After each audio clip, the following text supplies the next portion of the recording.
Chegou a gasolina Dura Mais, a primeira eco aditivada do Brasil com até 50% menos poluição e a única com até 10% mais rendimento. Mais autonomia para o seu carro, mais economia para você. Dura Mais, única que rende até 10% mais. Só nos postos Deslube.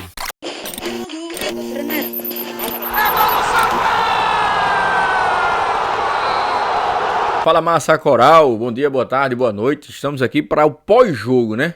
E aí a gente vai analisar aqui como foi esse 0 América de Natal e 0 Santa Cruz, torcedor. Tem também a palavra, né, do treinador Marcelo Cabo, né, analisando a partida. Inclusive, no meu ponto de vista, o Marcelo Cabo errou nas substituições, tá?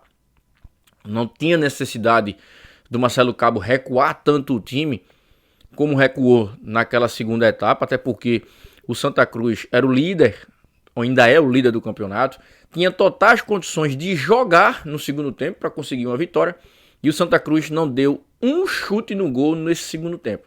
Inadmissível, tá? Mas a gente vai falar aqui, vai contextualizar, e eu quero também a opinião de vocês sobre esse pós-jogo, torcedor. Mas antes, ó, deixa o like no vídeo, se inscreve no canal e aciona o sininho das notificações. Sem mais delongas, vamos embora, torcedor. O Santa Cruz empatou, né, 0-0 contra o América de Natal na casa do América. Primeiro, parabenizar aqui, torcedor, a torcida do Santa Cruz, tá?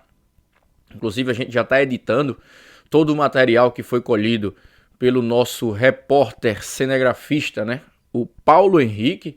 Esteve presente na Arena das Dunas, pegou a palavra da galera lá, o povão tricolor falando. A gente vai sim trazer aqui esse conteúdo também no nosso Instagram.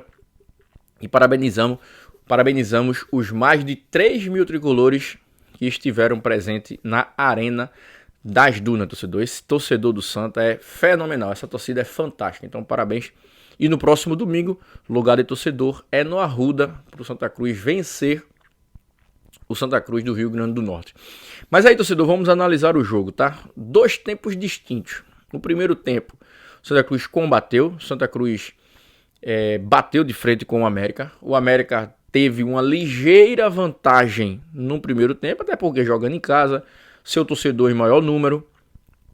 E o América, para quem não sabe, né? Até então, o América tinha 100% de aproveitamento jogando na Arena das Dunas. Foi quebrado esse 100% hoje com empate. Ou seja, era um time forte, né? Um time forte que joga nos seus domínios. Mas o Santa Cruz jogou bem no primeiro tempo. Teve uma ou duas oportunidades ali, mas deu para segurar sim. E confronto direto é isso, como a gente sempre vem falando, né? Confronto direto não se joga, se vence. Se não der para você ganhar, você empata porque segura também o seu adversário. E aí foi o que foi feito. Mas a minha crítica, torcedor, não é sobre o primeiro tempo, é sobre o segundo tempo. Porque se não fosse o Felipe Alves muito criticado, né? Se não fosse ele hoje, o Santa Cruz perderia sim a partida. E aí essa derrota iria ser muito na conta do treinador Marcelo Cabo. Porque não tinha necessidade do Marcelo Cabo recuar o time como ele recuou. Faz o fácil, Marcelo Cabo. Não inventa tanto. A gente entende, né, que o jogo é jogado, o Santa Cruz precisava desse ponto. O primeiro objetivo não era perder, mas se o time do Santa Cruz com uma folha de R$1 milhão, você acha que tem que jogar um segundo tempo com 50 minutos, né? Os acréscimos do juiz, sem dar um chute no gol? Isso é inadmissível, Marcelo Cabo. Não tem condições, não pode, que tenha sido a última vez, tá? O Santa Cruz é o grande da situação, respeitando lógico o América, mas não se pode um time com uma folha de R$1 milhão passar o segundo tempo inteiro sem chutar no gol. Não pode, eu não vou aceitar isso. O empate tudo bem, o empate foi bom o resultado. O que prejudicou o Santa foi a derrota do último jogo contra o Central, tá? Mas empatar com o América de Natal na casa do América é um resultado normal. As circunstâncias do jogo que não foi normal, no meu ponto de vista. E aí a gente, o Santa Cruz não perdeu por conta do Felipe Alves. Essa oscilação, torcedor, é normal, tá? O Santa Cruz está há 3 jogos sem vencer. E tem a oportunidade agora de engatar 3 vitórias. Porque vai pegar o Santa Cruz do Rio Grande do Norte no Arruda. Tem a obrigação de vencer. Os 2 jogos finais joga contra o Horizonte desclassificado. E o 13 desclassificado no Arruda. O Horizonte no Ceará e joga com o 13 desclassificado no Arruda. Ou seja, o Santa Cruz tem a obrigação de fazer 9 pontos. E o Santa Cruz fazendo 9 pontos, torcedor, é muito difícil ele não ser o primeiro no geral, porque muitos deles aí irão tropeçar. Então, assim, se o Santa Cruz fizer esses 9 pontos, ele tem grandes possibilidades de terminar em primeiro lugar no geral da Série D do Campeonato Brasileiro. E aí é outro campeonato. O Santa Cruz está necessitando de reforço, tá? Vale salientar. E aí, torcedor, outro pedido que a gente vai fazer. Aos abutres que vem aí sempre politizando e fudendo o Santa Cruz. Fudendo mesmo. Vocês vêm acabando com o Santa Cruz ao longo dos anos. Vão repetir o que fez em 2020, O Santa Cruz estava prestes a subir para a Série B, não conseguiu acesso por conta de brigas políticas. Tá acontecendo a mesma coisa. Quem não viu a entrevista do Thiago Galhardo, tá interferindo, esse assunto SAF, tá interferindo dentro do campo.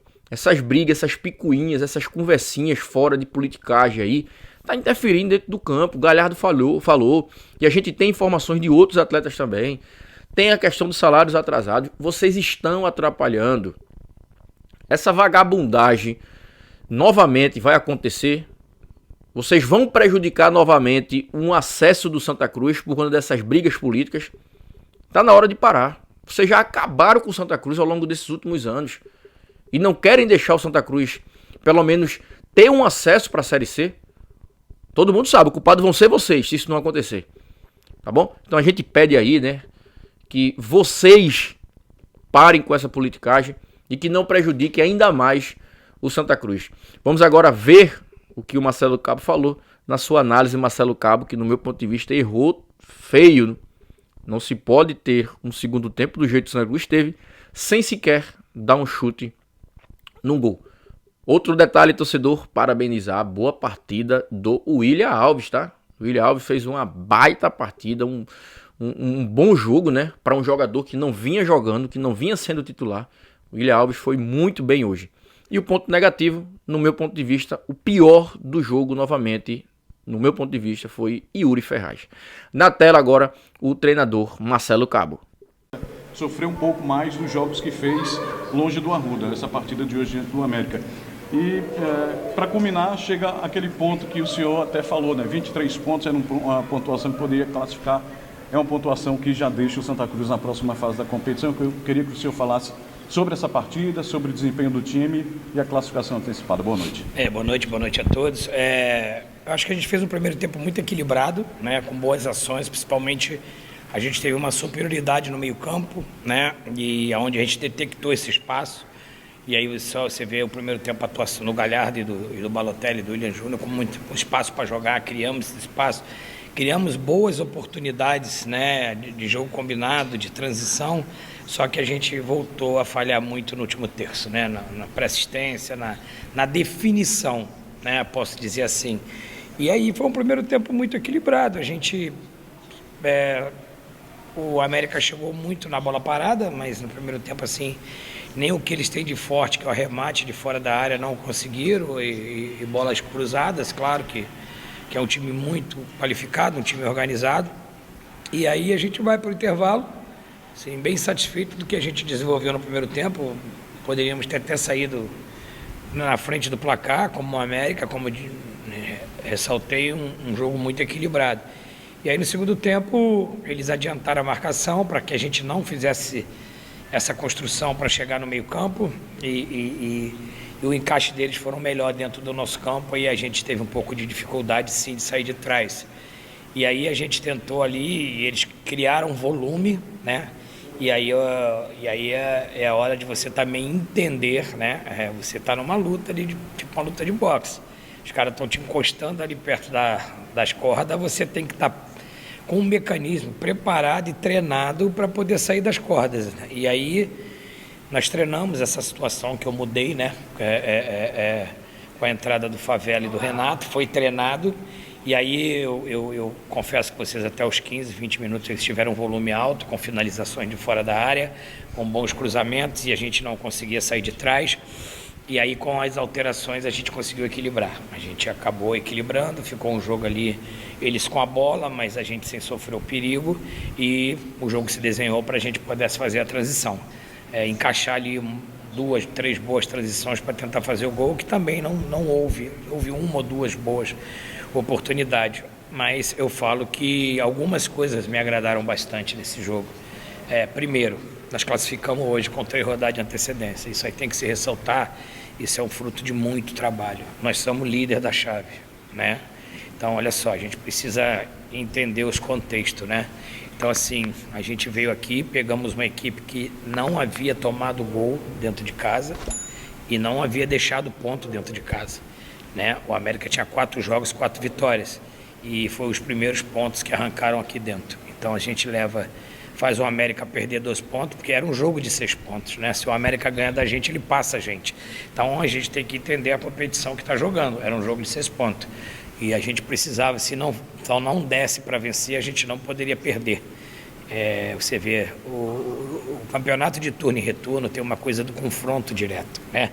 Do duelo direto. Então a gente tem um duelo direto com uma equipe postulante ao acesso, que nós disputamos 6 pontos, levamos 4, eles levaram 1. Então a gente tem essa continha internamente. A gente só tem um time que pode, né, no confronto superar a gente, que é o Santa Cruz de Natal. E o restante, no máximo, vai acontecer como Central empatar, ou a gente, como com Souza, de 6 fizemos 6. Então, assim, e uma coisa que me agradou bastante, hoje a gente jogou a Série D. A gente jogou a Série D. E isso estava escapando um pouquinho da gente, tá? Confesso para vocês, estava começando a escapar um pouquinho o suco da Série D. E uma coisa que a gente conversou durante a semana e a gente conversou antes do time entrar em campo, a gente precisava encarnar o espírito da Série D e nada melhor de um time qualificado como o América, que tanto esses meninos competiram, duelaram, se doaram, deram carrinho, botaram, como a gente diz no futebol, a bunda no chão e dividiram e competiram, e a gente sai com um ponto muito importante. Ponto corrido, quando você vai jogar com uma equipe quando o América, se não der para levar 3, leva 1, confronto direto. E algumas coisas que me agradaram bastante, assim, a atuação do William Alves, né? O William, eu até falei lá na corrente, é um exemplo. Se você encontrar o William aqui, você não vai dizer nunca que ele tem 38 anos, né? O William nunca ficou fora de um treinamento e nem de jogo. O William tem talvez a maior minutagem de treino. Então, assim, quando sai o Matheus, eu tenho que escalar o William, tranquilo. E o William é um líder muito positivo, eu preciso ressaltar, um jogador que tem uma história linda e brilhante dentro do Santa Cruz, que tem nos ajudado, como nos ajudou de dentro do campo e também fora de campo. E eu quero também ressaltar a atuação do Felipe, né? Ressaltar, né? A gente sabe, né, da circunstância do jogo passado, e o futebol tem uma coisa que se chama convicção, né? A gente pode até derrapar pela convicção.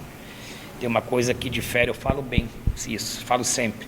A gente tem que entender até onde vai a convicção e até onde vai a teimosia, né? E você tem que ter um entendimento entre convicção e teimosia.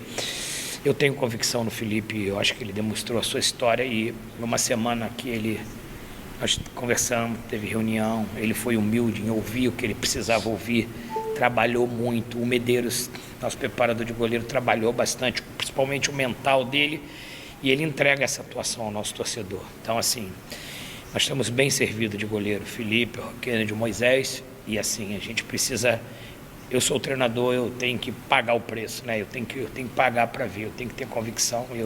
Eu não vou nunca me eximir das minhas responsabilidades, né? O Felipe poderia chegar hoje ter uma atuação ruim, normal, é futebol, né? E eu assumiria esse risco, essa responsabilidade.